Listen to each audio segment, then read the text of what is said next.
మన ఆధార్ కార్డ్‌కి మొబైల్ నంబర్‌ని చాలా సింపుల్‌గా మన మొబైల్ యూజ్ చేసుకొనే లింక్ చేసుకోవచ్చనమాట. అది ఎలా అనేసి క్లియర్‌గా ఎక్స్‌ప్లెయిన్ చేస్తాను. ఎక్కడ స్కిప్ చేయకుండా ఎండ్ వరకు చూడండి. సింపుల్‌గా మన మొబైల్‌లో ప్లే స్టోర్‌లోకెళ్ళేసి ఇక్కడ ఆధార్ అని సెట్ చేశారంటే మనకు ఇక్కడ ఒక అప్లికేషన్ అయితే ఉంటదనమాట. సో, ఇక్కడ చూస్తున్నారు కదా! ఆధార్ అని సెట్ చేస్తే ఈ విధంగా ఒక అప్లికేషన్ ఉంటది. సింపుల్‌గా దీన్ని ఇన్‌స్టాల్ చేసుకోవాల్సి ఉంటది. సో, ఇక్కడ వన్స్ మనకు ఇన్‌స్టాల్ అయ్యాక ఓపెన్ చేయగానే ఈ విధంగా పర్మిషన్ అడుగుతుంది. సో, ఇక్కడ పర్మిషన్స్ అయితే ఇవ్వాల్సి ఉంటుంది. సో, పర్మిషన్స్ అన్నీ ఇచ్చాక ఈ విధంగా అయితే ఓపెన్ అవుతుందన్నమాట. సో, ఇక్కడ స్కిప్ ఇంట్రొడక్షన్ అండ్ రిజిస్టర్ అని ఉంది కదా, దాని మీద క్లిక్ చేస్తాము. క్లిక్ చేయగానే ఇక్కడ 2 ఆప్షన్లు వస్తాయి. సో, ఇక్కడ I'm ready with my Aadhaar అనేసి ఉంది కదా కింద. సో, ఇక్కడ దాని మీద క్లిక్ చేస్తాము. అది క్లిక్ చేయగానే ఇక్కడ మన ఆధార్ నెంబర్ అయితే అడుగుతుంది. అది ఎంటర్ చేయాలా. సో, ఇక్కడ ఆధార్ నెంబర్ ఎంటర్ చేసి కంటిన్యూ మీద క్లిక్ చేస్తాము. క్లిక్ చేయగానే ఇక్కడ మనం లాస్ట్లో ఐ అగ్రీ అండ్ కంటిన్యూ అని ఉంది కదా, దాని మీద టిక్ చేసుకొని ప్రొసీడ్ ఉంది కదా, దాని మీద క్లిక్ చేస్తామన్నమాట. సో, ఇక్కడ మీ మొబైల్లో సిమ్ కార్డ్ సెలెక్ట్ చేసుకొని ఇక్కడ లాస్ట్లో సెండ్ ఓటీపీ అని ఉంది కదా, దాని మీద క్లిక్ చేస్తామన్నమాట. అది క్లిక్ చేయగానే మనకు ఆటోమేటిక్గా వెరిఫికేషన్ అయితే జరుగుతుందన్నమాట. సో, ఇక్కడ చూస్తున్నారు కదా, ఈ విధంగా వెరిఫికేషన్ అయితే జరుగుతుంది.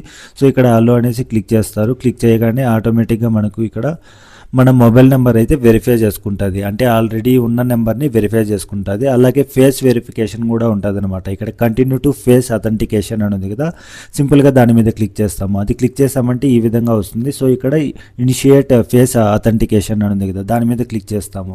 క్లిక్ చేయగానే ఈ విధంగా వస్తుంది. సో, ఈ సర్కిల్లో మన ఫేస్ని పెట్టి మన ఐస్ను ఒకసారి బ్లింక్ చేసామంటే ఆటోమేటిక్గా కంప్లీట్ అయిపోతుంది అనమాట. కంప్లీట్ అయిపోయాక డైరెక్ట్గా మనకు ఈ విధంగా అయితే వస్తుంది. సో, ఇక్కడ మళ్ళీ ప్రొసీడ్ ఉన్నది కదా, దాని మీద క్లిక్ చేస్తాము. అది క్లిక్ చేసామంటే ఇక్కడ ఒక పిన్ అయితే సెట్ చేసుకోవాలా.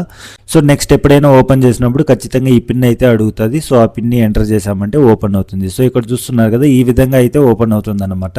సో, ఇక్కడ ఒక క్యూఆర్ కోడ్ కనబడుతుంది కదా, దాన్ని స్కాన్ చేసామంటే డైరెక్ట్ మన ఆధార్ కార్డ్ అయితే ఓపెన్ అవుతుంది అనమాట. సో, దాని మీద క్లిక్ చేసామంటే ఇక్కడ చూసుకోవచ్చు, ఈ విధంగా మన ఆధార్ కార్డ్ అయితే ఓపెన్ అవుతుంది. సో, ఇప్పుడు ఏంటంటే కొంచెం కిందికి స్క్రోల్ చేసామంటే ఇక్కడ మై ఆధార్ అప్డేట్ అనేసి ఉంది, మై కాంటాక్ట్ కార్డ్ అనేసి ఉంది కదా. సో, ఇక్కడ మై ఆధార్ అప్డేట్ అనే దాని మీద క్లిక్ చేస్తాము. అది క్లిక్ చేసామంటే ఇక్కడ చూసుకోవచ్చు మనకు చాలా ఆప్షన్స్ ఉంటాయి అన్నమాట. Mobile number update, address update, name update, email update అనేసి.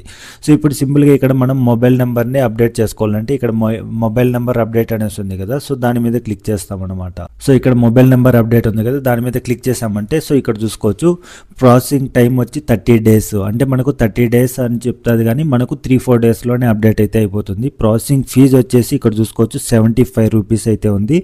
రిక్వైర్మెంట్స్ వచ్చి మనకు కొత్త మొబైల్ నెంబర్ అయితే ఉండాలన్నమాట. అలాగే స్టెప్స్ కూడా ఇక్కడ క్లియర్గా ఇచ్చారు. సో, ఇప్పుడు కింద కంటిన్యూ ఉంది కదా, సింపుల్గా దాని మీద క్లిక్ చేస్తాము. కంటిన్యూ మీద క్లిక్ చేయగానే మన మొబైల్ నెంబర్కి ఒక ఓటీపీ అయితే వస్తుంది. సో, ఆ ఓటీపీని ఇక్కడ ఎంటర్ చేయాల్సి ఉంటుంది. ఆ ఓటీపీ ఎంటర్ చేసి సబ్మిట్ అని ఉంది కదా, దాని మీద క్లిక్ చేసామంటే ఇక్కడ చూసుకోవచ్చు ఈ విధంగా అయితే ఓపెన్ అవుతుంది. సో, ఇక్కడ మనకు ఒక బాక్స్ ఉంది కదా, ఆ బాక్స్లో కొత్త నెంబర్ అయితే న్యూ మొబైల్ నెంబర్ అని ఉంది కదా. సో, కొత్త మొబైల్ నెంబర్ని ఇక్కడ ఎంటర్ చేస్తామన్నమాట. ఎంటర్ చేసి సెండ్ ఓటీపీ అని క్లిక్ చేసామంటే కొత్త మొబైల్ నెంబర్కి ఒక ఓటీపీ అయితే వస్తుంది. సో, ఆ ఓటీపీని ఇక్కడ ఎంటర్ చేయాల్సి ఉంటుంది. ఆ ఓటీపీ ఎంటర్ చేసి వెరిఫై అని ఉంది కదా, దాని మీద క్లిక్ చేస్తామన్నమాట. దాని మీద క్లిక్ చేసిన వెంటనే మనకు ఈ విధంగా అయితే వస్తుంది. సో, ఇక్కడ చూసుకోవచ్చు మన కొత్త నెంబర్ అయితే యాడ్ అయిపోయిందనమాట. సో, ఇప్పుడు ఇక్కడ ఫేస్ అథెంటికేషన్ అయితే చేసుకోవాల్సి ఉంటుంది. అంటే ఈ ప్రాసెస్ అంతా కూడా కంప్లీట్ చేయాలంటే ఇక్కడ ఫేస్ అథెంటికేషన్ చేసుకోవాల్సి ఉంటుంది. సో, దానికి సంబంధించి కొన్ని ఇన్స్ట్రక్షన్స్ అయితే ఇక్కడ చూపిస్తున్నది. అంటే మనం లైటింగ్ ఏరియాలో ఉండాలా, అలాగే స్పెట్స్ ఎవరైనా యూజ్ చేస్తుంటే అవి తీసేయాలా. సో, లాస్ట్లో ఒక టిక్ మార్క్ ఉంది కదా, దాన్ని సెలెక్ట్ చేసుకొని ప్రొసీడ్ అని ఉంది కదా, దాని మీద క్లిక్ చేస్తామన్నమాట. అది క్లిక్ చేసామంటే ఇక్కడ మనకు మళ్ళీ ఒక కెమెరా ఓపెన్ అవుతుంది. ఈ విధంగా ఒక సర్కిల్ వస్తుంది. అందులో మన ఫేస్ క్లియర్గా చూపించి ఒకసారి బ్లింక్ చేసామంటే అంటే కళ్ళు మూచామంటే ఆటోమేటిక్గా మనకు ఈ విధంగా వెరిఫికేషన్ అయితే కంప్లీట్ అయిపోతుంది. నెక్స్ట్ పేమెంట్ ఉంటుంది అనమాట. అంటే 75 రూపీస్ పేమెంట్ చేయాల్సి ఉంటుంది.